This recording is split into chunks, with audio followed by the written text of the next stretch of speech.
All right, in today's episode, we are talking about every single NFL game that happened on Sunday. I'm giving my reactions, my takes, and the outcomes for all of these teams. You're listening to You Don't Know Jack. All right, welcome into another podcast on this lovely Monday. A lot of things happened on Sunday. We're going to talk about it. Thank you for joining me. I'm Jackson James.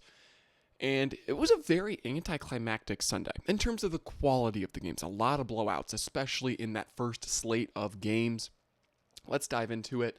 But first, let me know how your guys' weekend was. Let me know if your team won in the comments below. What are some of your takes from this weekend? I'm certainly going to give mine here in this episode today because it's going to be, I don't know how long it's going to be. I don't know how I'm going to touch on each game, but I definitely have some things to say. So make sure to stay through the entire video because I will be giving my take on tonight's Monday Night Football game as well between the Jags and the Chiefs. So let me know. Let me know what you guys think. But now let's transition into our little dual screen here for our YouTube listeners. Thank you guys. Let me fix this real quick live on the fly. Give me a little bit more headroom in the camera, more professionalism. All right, so let's start with the first game of the slate, which happened in London between the Vikings and the Browns. And this was a shocking game, to say the least. The big news going into this one was the Browns made the quarterback change from Dillon Gabriel, from Joe Flacco to Dillon Gabriel. And I wasn't expecting much. I mean, we can go into and look in the box score, but some of the bigger takeaways from Dillon Gabriel's performances, he was able to get, a little bit more mobile. He was more mobile in the pocket, and he made quick decisions. Whereas Joe Flacco, it felt like he was holding the ball longer than he should have. Let's look at this box score real quick. I mean, Dillon Gabriel's performance, 9 for 33, 190 yards, 2 touchdowns, no interceptions. And they were leading this game for the most part, right? It took a fourth quarter comeback for the Vikings. I believe they scored with around 18-ish seconds left. Carson Wentz there with a little heroic drive there for the Vikings. And so this one was a must-win for the Vikings if they wanted, to stay in the playoff picture. Because if they fell to 2-3 inside that division with the Packers and the Lions, it would have been tough because I don't think they're favored in those matchups going forward through the rest of the season.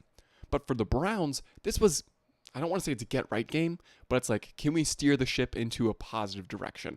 And even though they didn't win, I think Dillon Gabriel's performance, plus the running performance of Quinshon Judkins, the rookie out of Ohio State, I think there's a lot to like here from the Browns, right? Your defense played well enough, right?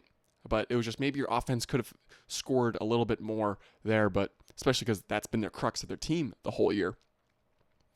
But looking at the stats, I mean, David Njoku being the top target, not a shocker there, in my opinion, especially with a rookie quarterback playing. I feel like your tight end's always your safety valve. David Njoku went for 6 receptions, 67 yards, 1 touchdown on 9 targets. But it doesn't really feel like they're getting a whole lot of production out of their other wide receivers, especially Jerry Jeudy, who feels like their bona fide number one. He only has 5 targets on the day, 2 receptions, 15 yards. I don't feel like that's enough production out of him.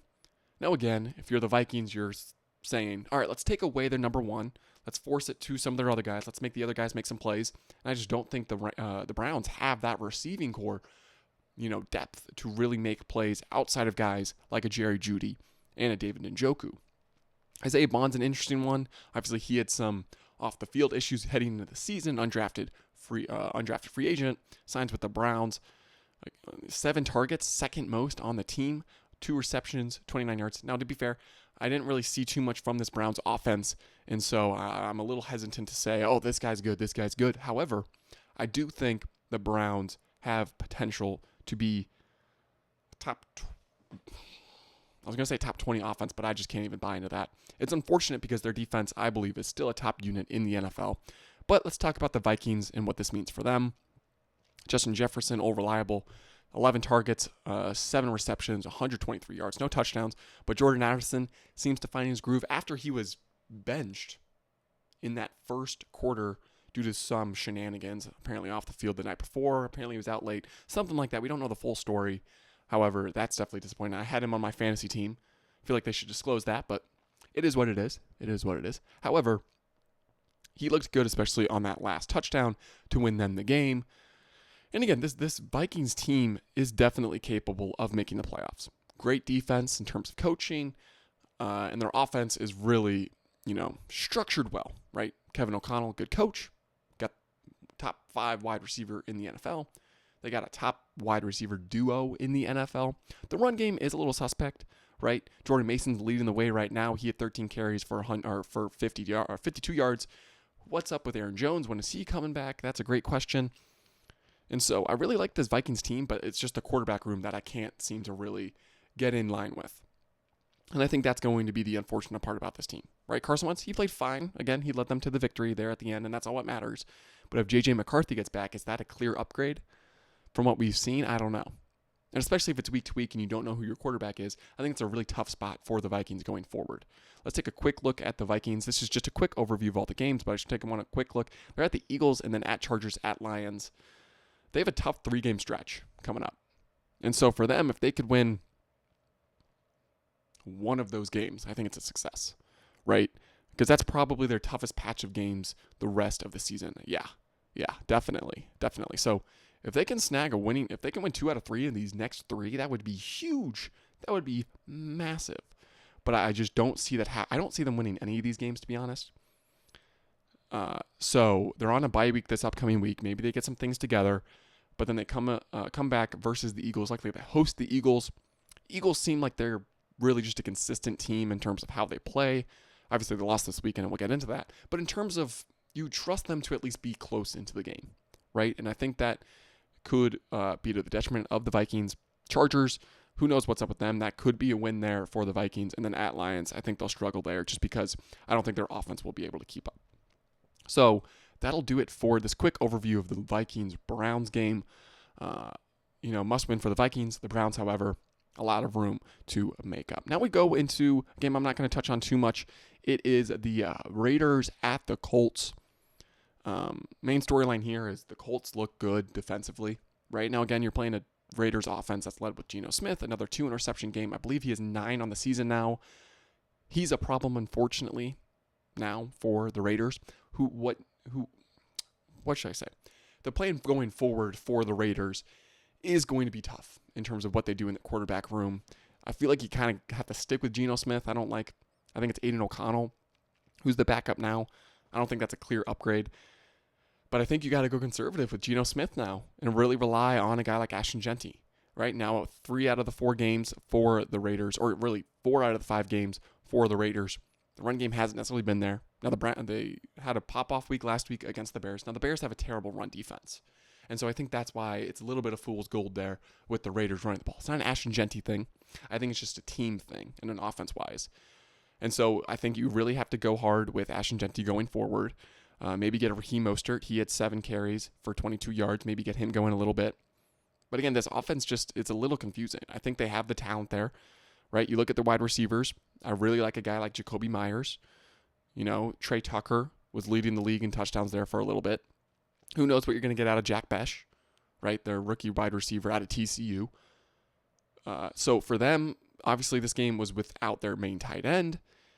And so then their best target on the team. And so for them, it's like, okay, this was a game to prove something, and I don't think they were able to prove it for the Colts. Steady ship. They're a really good team. I think they're going to continue to be good, especially if Daniel Jones finds ways to protect the ball and makes winning plays. I mean, it's crazy when you can get Anthony Richardson into the game, right? Like that's pretty big. That's pretty big. So for the Raiders, this could be a rough start to the season. If they lose next week to the Titans, I mean, it's going to get extremely, extremely awkward. And the seat might be hot for a lot of people there. So they definitely have to, that's a must win to save their season, is that Titans game. So we'll have to see if that's going to be the case. I would probably put my money on the Titans, especially them coming off a win. But yeah, the Raiders are in trouble. Colts solid as ever. They're probably going to stay in my power rankings. Speaking of power rankings, make sure you guys, I'm going to transition here real quick. Make sure you guys subscribe to wherever you get your podcasts and subscribe to the AJU Sports YouTube channel. I'm trying to post every Monday, Wednesday, and Friday. Monday is more of a reaction, similar to this video. Wednesdays are my ranking videos. So I'm going to rank my power rankings in terms of my top 10 teams in the NFL entering week 6.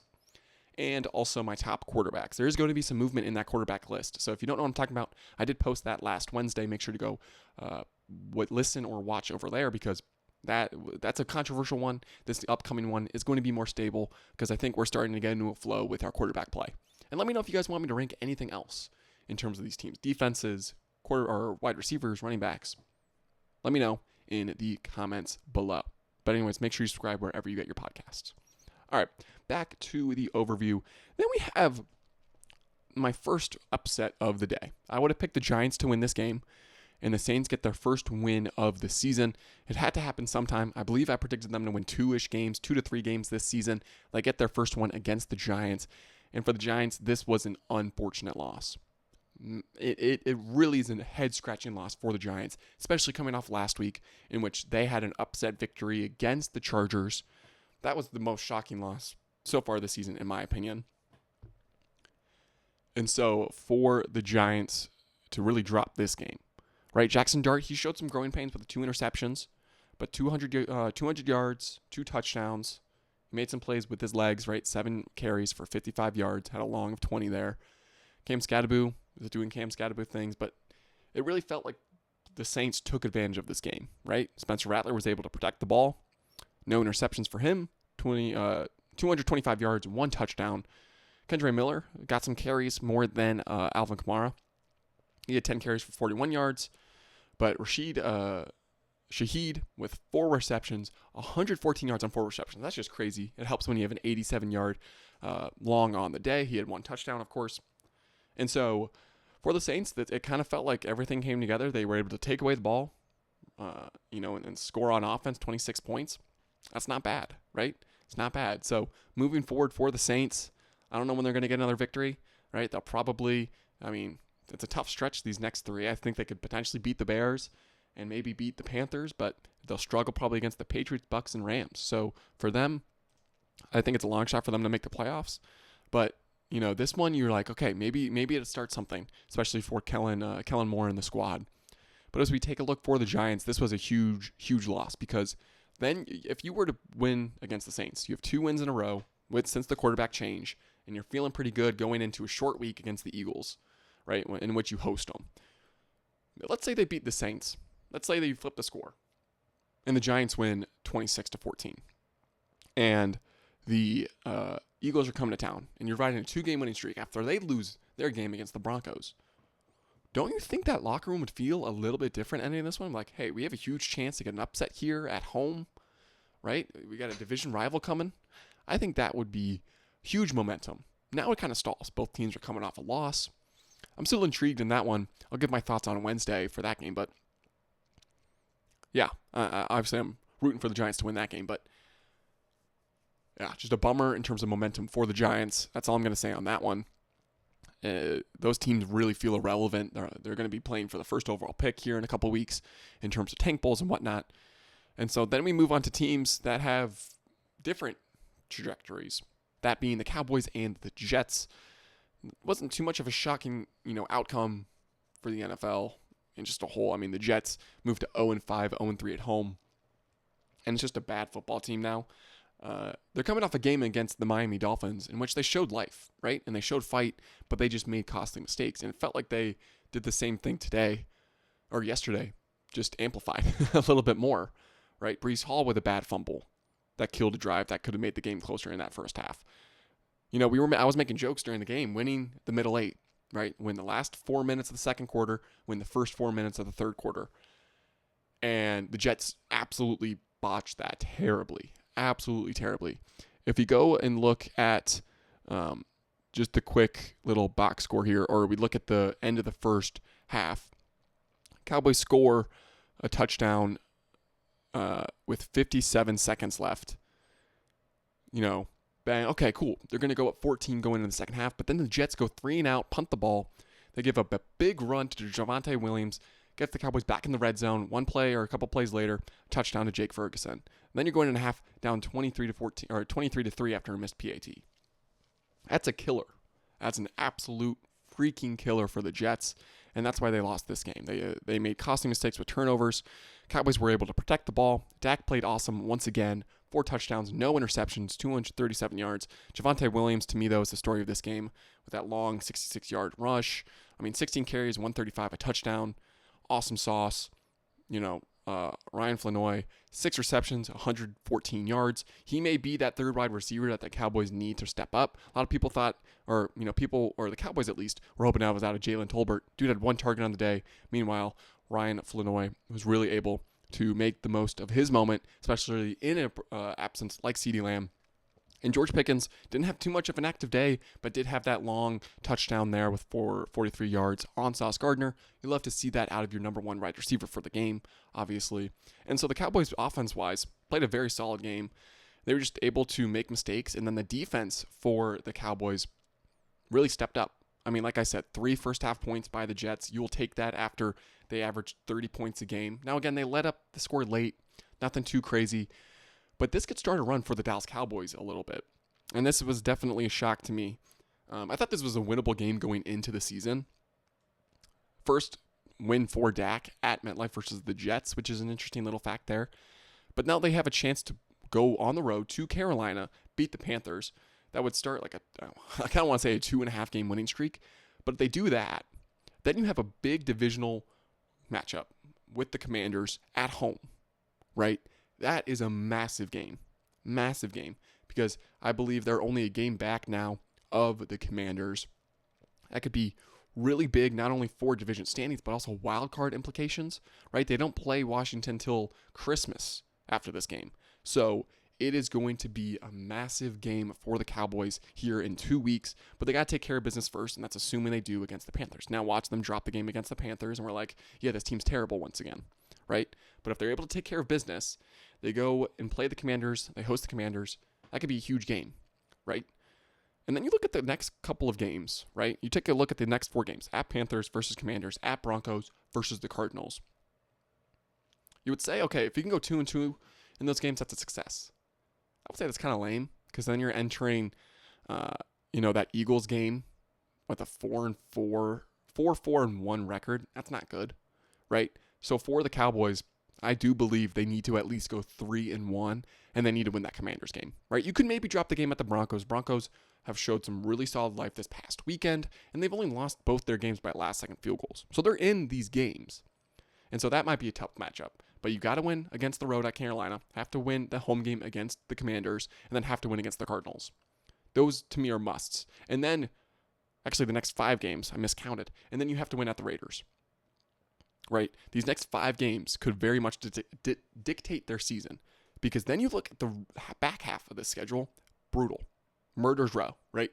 Versus the Eagles. That's a tough one, as always. The Chiefs, that's going to be tough. At Lions, especially with how bad their defense has been playing, that's going to be a tough one. Vikings, their defense is good, right? They see ways to win games. That one's going to be tough. Not as tough, but tough. Then you host the Chargers, another tough one. At Commanders, tough. And then at Giants, when they have nothing to lose and they can play a little bit of a spoiler. That's not going to be a gimme, right?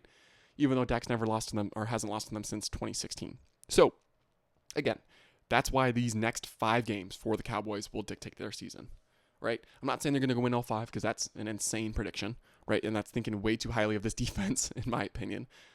But if this offense can stay cooking, they get CeeDee Lamb back by the Commanders game, they get their offensive line back by the Commanders game, who knows? They might make some noise. So that's my thought on the Cowboys game. Obviously, can't really see now, but Cowboys helmet, Cowboys guy. But yeah, for the Jets, I mean, you're in the crapper, bro. Get ready. It's not even Justin Fields' fault. So I'm like, go draft a quarterback. I don't even know. They gotta move to cities at this point. It's brutal. Then let's talk about Broncos, Eagles. Here again, another upset. Eagles were at home. Broncos go on the road and upset them. And this game, to me, really shows, again, Philly fails to make plays offensively late. And that cost him this one, when it very much could have cost him against Tampa Bay in games in the past.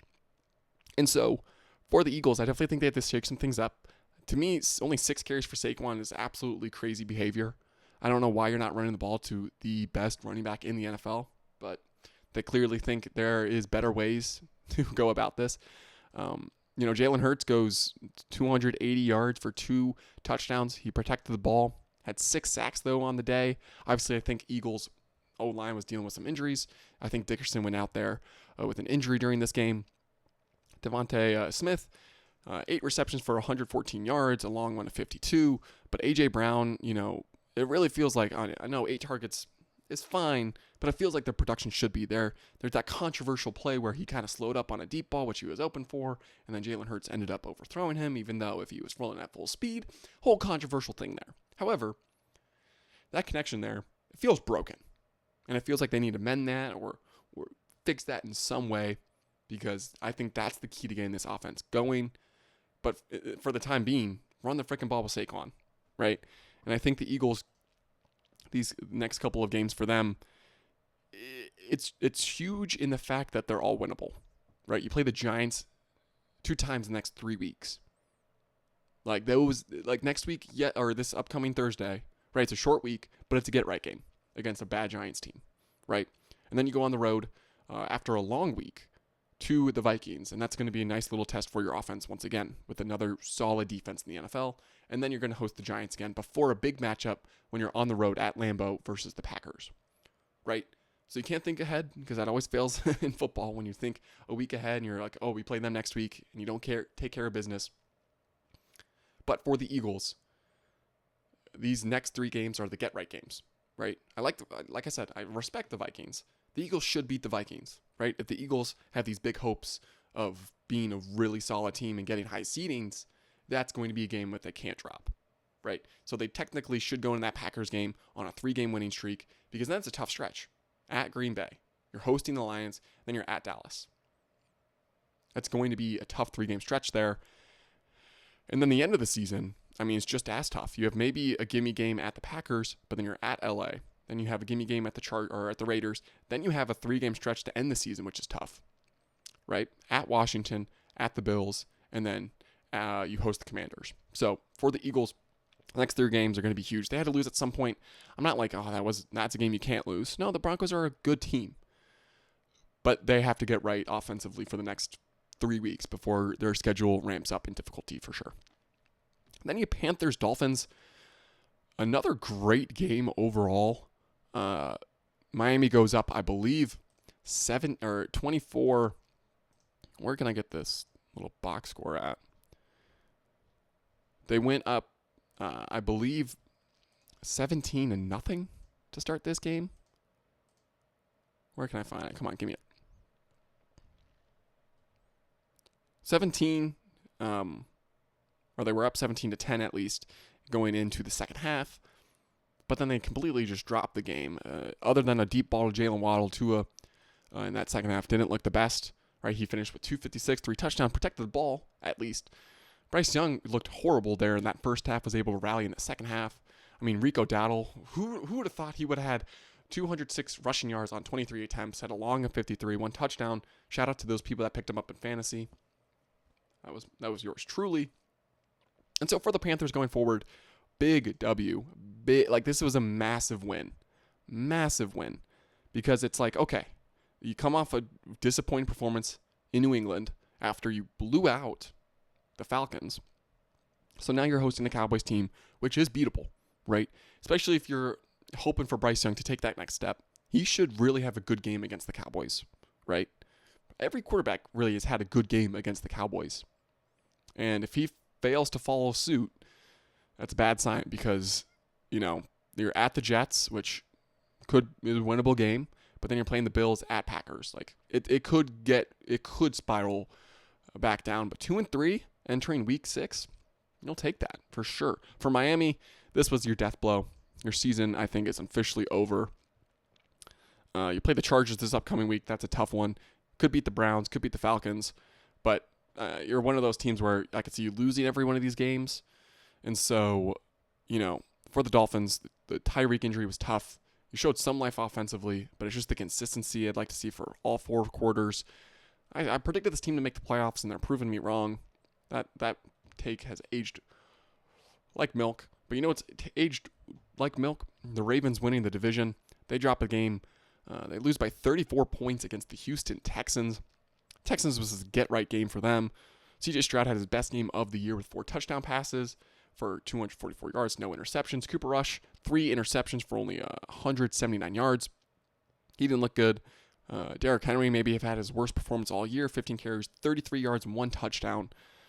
Yeah, this Ravens team is down in the gutter, and it is this the new low? No, I think it could get way worse because they host actually the Rams next week, and who knows when Lamar gets back. I would assume maybe Lamar gets back at that Dolphins game, but it's down bad for the Ravens. I don't even know what to say. It's just their offense is bad, or their defense is bad, right? Their defense has been bad the whole year, but their offense now has seemed to follow suit. And so for the Ravens moving forward, get your scouts out, right? And maybe it's time for a new head coach out there in Baltimore. I'll talk about them maybe when I do my bottom 10 teams in the NFL rankings at some point. I definitely want to do it at some point. It's not as fun to talk about because no one likes talking about bad teams, but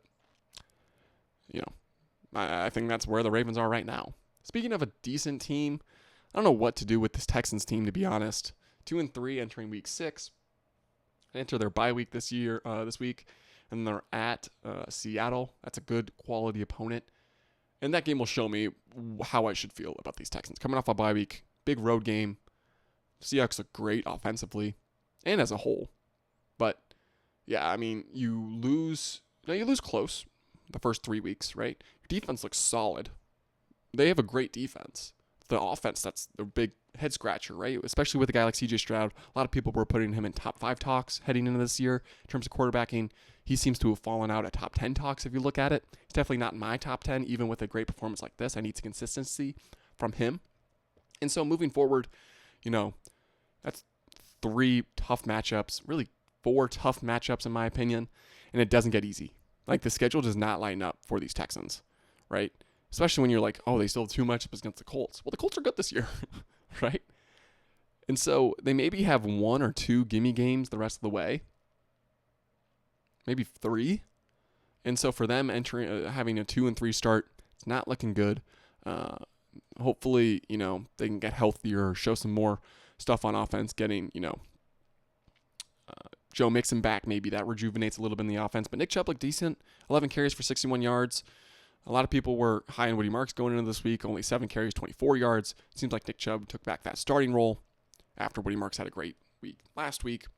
So for the Texans, I feel like they'll play a role in the wild card chase in the hunt, but I don't think their division will be within their grasps, just because I think the Colts have a really solid team, and they have a path forward, rocking, I don't remember, probably a 3rd place schedule? Was it a 3rd place or a 2nd place? Regardless, it's definitely an easier schedule than the Texans playing a 1st place schedule. Speaking of the Titans, I don't even think I was speaking of the Titans. They got a big win, their first win against the Cardinals. Another kind of choke job. This game was very similar, in my opinion, to the Panthers and Miami game. Arizona goes up early in this game, and then they falter in the second half. Kyler Murray looked really good in that first half, had a nice deep ball to Marvin Harrison, just there out on the 1-yard line. He mossed like the guy. It was a great catch, great play, but brutal performance in the second half, only 220 yards, got sacked 3 times. Obviously, there's a couple plays in this game that you want to bookmark in terms of telling the story. One of them is the Amari DiMercado fumble on the 1-yard line, goes out back at the end zone, takes points off the board for Arizona, and the tone kind of shifted in this game. Cam Ward threw an interception in the red zone, but then the Cardinals guy fumbled it, and the Titans recovered it in the end zone for a touchdown to bring the game in within a score. And it was just like, oh, that's how this game's going to go. And unfortunately for the Cardinals, they lose a game in which they couldn't afford to lose. Like, you can't, when you're a fringe team, you can't lose to teams that are inferior to you. Because now look at this stretch. There's a chance the Cardinals don't win a game for the rest of the year. There's a fat chance. They're at Indianapolis this next week. Then they're hosting Green Bay Packers. They're in Dallas and then at Seattle. That 4-game streak alone warrants them to go potentially 0-4, right? And then you're playing the 49ers, a team in which you lost to barely earlier in the season. If they can get healthier at that point, that could be a tough matchup, right? It's just, for the Cardinals, it was a tough loss because I thought they had a chance to really be a wild card team this year. I really like their quarterback in Kyler Murray. Their defense was showing growth. However, It just didn't come together. And when you lose a game like this early in the season, it can really, hurt morale, especially in that locker room. And so, huge blow for the Cardinals. Titans, you get that first win out of the way. That's huge relief. Then it's kind of like every game becomes a little bit less stressful, especially because you don't want to go 0-17. But for them, I'm not expecting too much the rest of the season. I did have them at maybe 2 to 3 wins this year. Definitely one of the worst teams in the NFL. But that game was exciting. Another game that was exciting, maybe the best game of the day, was the Buccaneers-Seahawks game. I'll probably talk more about this on tomorrow's rankings. Because spoiler alert, both these quarterbacks are for sure making it. I think I shafted Sam Darnold last week. I'll have to double check the facts on that one. But both these guys threw in MVP performances in this one. Baker Mayfield looked tremendous in this one. 379 yards, 2 touchdowns, no interceptions, only sacked once. Meanwhile, Sam Darnold, 341 yards, 4 touchdowns, had an interception late that cost him the game, but no sacks. If you take that last play, both these quarterbacks really played, mistake-free football. And it was a tremendous watch. Emeka Egbuka continues to be the front runner for Offensive Rookie of the Year. Dude looked absolutely stellar again. 7 receptions, 163 yards, 1 touchdown, had a long of 57 on the day. Jackson Smith and Jigba, to me, is why the Seahawks team works. 8 receptions, 132 yards, 1 touchdown, a long of 53 on 9 targets. And, he is, I think, one of the more slept-on wide receivers in terms of name power so far. Again, this Seahawks team is 3-2 entering Week 6. A little disappointing, but as you take a look later on, it's winnable games for the next 2 weeks at Jacksonville and then versus the Texans. Again, they're going to be a team that can definitely run the table in terms of their division, especially if the 49ers continue to deal with injuries and the Cardinals don't know how to win football games. Their only true competition, in my opinion, will be the Rams, even though the Rams did just lose to the 49ers. Maybe I'm sleeping on the 49ers. Actually, I didn't talk about that game at all. That was a shocking one, to say the least. But we'll get to that in a second. Let me focus on these two teams. Both these teams deserve their flowers. A little questionable on the defensive part, but when you're playing really good offenses, it's huge, especially for Tampa Bay when they're lose a guy to Bucky Irving with an injury who's out for an indefinite amount of time. Once he comes back, I think this offense, could potentially take that next gear. However, Rachaad White filled in fine. 14 carries, only 41 yards, but 2 touchdowns. He seemed to be the guy in the red zone for them. So for the Bucs, I really like them moving forward. Again, I had Baker Mayfield as my MVP pick going into this season. He's really living up to that. He may be on top of the quarterback rankings tomorrow. We'll see, though. We'll see. He'll see if he can, climb up. There's a couple guys he has to climb up in that order, but he's balling so far this season. Only 1 interception so far. His best performance was yesterday. Season high in passing yards, season high in completion. No way. Oh, that's insane. I just realized that. I just saw that stat. 89% completion percentage. That's insane. 29 of 33. Oh, and Sam Darnold still played great. 28 of 34. Oh, great performances, man. Great performances. That's insane. Dang. That might be Game of the Year candidate right there. That's insane. That's insanely awesome. Great for those teams. Obviously, Bucs get a road win, which is a tough loss for the Seahawks. I feel like when you drop a close game at home, it's such a blow. But I think the Seahawks got to feel decent about that one because you have your quarterback, right? You have your quarterback for the next. You feel confident, Sam Darnold, I should say. And so that's huge moving forward for the Seahawks. Speaking of a team that's confident right now, that's the Detroit Lions. Their offense after week 1 really seems to be clicking. Jared Goff seems to be playing great ball. 19 of 23, 258 with 3 touchdowns, was sacked 4 times, but he definitely played better than Jake Browning, who had another multi-interception game. He had 251 passing yards, 3 touchdowns to 3 interceptions. Bad start. They seemed to get a little trash touchdowns late as Jamar Chase was able to get 2 of those. He had 10 targets, but only 6 receptions, 110 yards, again, for those 2 touchdowns. And this Bengals offense, I should say, it's just a frustrating watch. They have the talent. A lot of people are like, oh, this team's still good.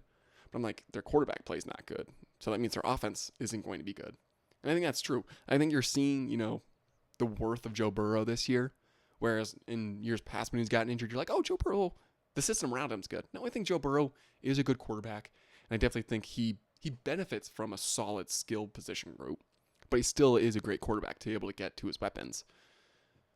And so, but this Bengals team, their morale's broken. They're on a 3-game skid now, in which their defense has looked awful in all 3 of those games. And their offense, other than a comeback sort of late, they would be, potentially on a 3-game skid offensively, and it doesn't get easier. They're going on the road to play a Packers team that's coming off a bye. That could be a murder. We'll have to see. But the next 2 weeks, I just don't. Yeah, for the Bengals, it's wraps. It's wraps. It's over. But for the Lions, again, they're going to be competitive in the NFC. Right now, it feels like they might be in the driver's seat in terms of the division. Yes, they lost to the Packers week 1. However, it seems to that they've bounced back very nicely these last couple of weeks. But again, it's like, okay, can you trust this defense? They've played bad offenses these last couple of weeks. When they played good offenses, they've struggled a little bit. So it's going to be a good test for them on Sunday Night Football against the Chiefs. How will they contain Patrick Mahomes? And then it'll be another great test as they host the Tampa Bay Buccaneers. Then after that, in terms of offenses, it becomes a little bit easier, but still, they definitely have a competitive schedule the rest of the way with that first place schedule. That's why I have the Packers. The Packers honestly are probably in the driver's seat there. However, the Lions look top shape. They'll definitely be in my power rankings, so make sure you guys listen on Wednesday. Then, for the final 2 games, the Commanders beat the Chargers. The Chargers are another one of those teams that now are on a 2-game skid. Losing to the Giants last week was a massive blow, in my opinion, because I think those are the wins that are guarantees entering the season, right? But no, especially with the quarterback change and whatnot that happened in New York, to me, that's an unacceptable loss. However, that's what happened, right?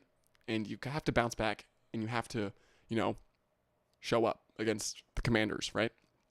And they didn't do that. Offensively, mistakes, interceptions, fumbles. It was brutal all the way around, penalties. And the Commanders, Jaden Daniels came back, and he looked really good. Or he looked good enough, coming off an injury. Let's take a look at the stats of this game because, this was a marquee matchup heading into the week. Yeah, Jaden Daniels, 231 yards, 1 touchdown, no interceptions, 1 sack, whilst Herbert only 166 yards, 1 touchdown, 1 interception for 4 sacks. And so, this Washington team, even without, Terry McLaurin, looked great, right? They showed up and they made plays when they needed to.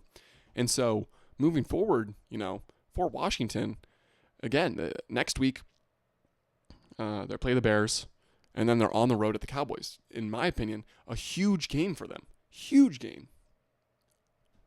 I've said the reasons for the Cowboys it's huge. It's huge for the same reasons for the Commanders, especially when you look at those next couple of games. At Kansas City, you host the Seahawks, you host the Lions, right? And their schedule doesn't really get that much easier, right? You can maybe pencil in 2 wins the rest of the season, right? Confidently, right? Dolphins and the Giants, but none of these are gimmies at the end of the day. So for Washington, they've proven to be good, especially being a quality team on the road. And so maybe it's time to, buy your stock in Washington and sell your stock in the Chargers. It seems like they've had problems with their offensive line. Their run game doesn't look good. Yeah, that's just, it's an unfortunate thing for the Chargers because I really was high on them going into this year. Not as high as others, but it really felt like they dropped the ball in a winnable game this past weekend. Again, you can't lose games at home, in my opinion, for a really quality team, or you're a team to be feared in the postseason, and they just didn't get the job done, especially scoring 10 points in the first quarter and then not scoring again for the rest of the game. And then maybe another candidate for game of the week, the New England Patriots go on the road and upset the Buffalo Bills, handing them their first loss of the season. And maybe the first time this year you could say that Josh Allen got outperformed, especially when you consider it's a quarterback like Drake May, who completed 22 of his 30 attempts for a total of 273 yards. He had no touchdowns, but no interceptions. He was sacked 4 times. You compare that to Josh Allen's stats, 22 completions on 31 attempts, 253 passing yards, 2 touchdowns, 1 interception. He was only sacked once. Now, Josh Allen did have 9 carries for 53 yards. It really felt to me, though, those plays broke down and the receivers were not really able to get open. So that's why he used his legs. And it's like, look, that's a great thing for Josh Allen to have that ability. But at the end of the day, that's not a good thing for an offense if your quarterback's having to go out and make plays with his legs all the time, right? And that's the fear with this Buffalo team is, can you trust their offensive weapons to make plays, right? I like James Cook. I like Dalton Kincaid. But outside of that, are these other guys going to make plays in the postseason, right? We got a lot of noise out of Keon Coleman, but he didn't. He had 1 touchdown, but only 4 receptions, 23 yards, right? They need an X-Factor wide receiver, and I don't feel like they have that. They don't have an X-Factor playmaker, maybe outside of James Cook. Now, Josh Allen is an X-Factor playmaker in himself, but you need help. We see that all the time, right? See that with the Chiefs, when they get into a Super Bowl and they don't have that X-Factor playmaker, it can hurt, especially when Mahomes is getting pressured and is not able to make plays by himself. He needs help, and that could be another issue for the Buffalo Bills. But speaking of the Patriots, this could very well be the turning point of their season. They're riding a 2-game winning streak. And so, very winnable games for the next 3. At Titans, then you host the Browns, you host the Falcons. Oh, and then, you're actually on the road to New Orleans, then you're on the road to Tennessee, then you're hosting Cleveland, and you host Atlanta. Those are 4 very winnable games. They could be entering a big Bucs game on the road with, I believe, a 7-2 record? Oh, holy moly. If you're going to invest a team right now, going into week 6, New England Patriots might be it. Good offense, good defense. And if Drake May can continue performances like this, where he looks like an X-Factor quarterback completing passes, like we see guys only like Josh Allen be able to complete, that could bode really well for New England. It's annoying because seems like they have another great quarterback, but only time will tell. We saw in performances for them, like against, Las Vegas and the Steelers, turnovers were really their bane. So if they look like they can protect the ball, their offense could be as good as any other in the league. And so to finish off this quick reaction as we're nearing 43-ish minutes, we have Chiefs on the road to Everbank Stadium against the Jacksonville Jaguars. And this is going to be a fun game. I really hope it's fun. Fun Monday night games are going to be fun. I actually have other plans tonight.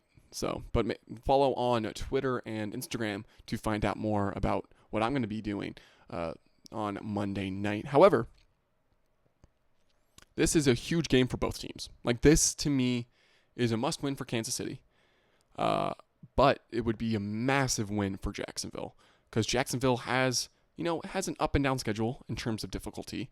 But for Kansas City, I don't believe they really can't afford to go 2-3 because then they play Detroit and then they play, a Raiders team.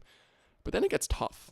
It's not really gimme games for the rest of the season besides maybe Tennessee, Houston, and maybe the Raiders to end the year, right? And they're playing for the division, right? And you have teams like Denver that's looking really good, right? Now, again, I think this division isn't as strong as we all thought it would be going in, but it's still, they have some strengths. And for the Chiefs, getting a guy like Xavier Worthy back last week proved to be huge as they defeated the Ravens. Now, the Ravens seem to be like fool's gold, right? So their 2 wins are against bad teams. And so they have a chance, tonight to really prove something, not only to us, but like to the team, right? We are still quality. But even if they win this game, I think there'll still be a little bit of noise in the back. But like, we haven't really seen the Chiefs beat a quality team. So hopefully they're not thinking too much about that matchup next week or as they host Detroit. So for the Chiefs, I expect them to get the win tonight. If I had to put a score prediction on it, I'd probably say give me 25-17. They win by 8. They covered the 3.5-point line. Because I just feel like this is a game that Kansas City will show their strengths once again. And I think they'll pull away with the win. Even though I think for the NFL, it'd be cool if Jacksonville won, just in terms of the storylines. Because then that AFC South is actually a very competitive division with the Jags and the Colts. Both teams we didn't think would be really good this year. So that'll do it for this episode of You Don't Know Jack. Thank you for joining me once again. These are just my thoughts. This is the whole point of the Monday episode as I kind of give an overview for the rest of the season. There's going to be some teams to watch that I'm going to talk about on Wednesday. Make sure you guys tune in for that one. But that'll do it for this one. I want to thank you guys if you made it all the way towards the end of the episode or the podcast. I really appreciate it. Have a great start to your week. Let's have a great week, folks. I think this week could be useful for all of us. NBA basketball's back with preseason. I'm excited. If you want to know my thoughts on that, make sure to go over to Twitter, as I'm going to try to keep the podcast and my YouTube to NFL right now, see if it works. But who knows? I'm high on NBA this year, especially the Mavs. I'm just saying. I've talked about them before. I'm like, want to sprinkle them in, but I'm like, I got to know my niche, and that's the NFL. Anyways, this has been You Don't Know Jack. I'm Jackson James. I'll see you guys on Wednesday for another episode. Have a good one.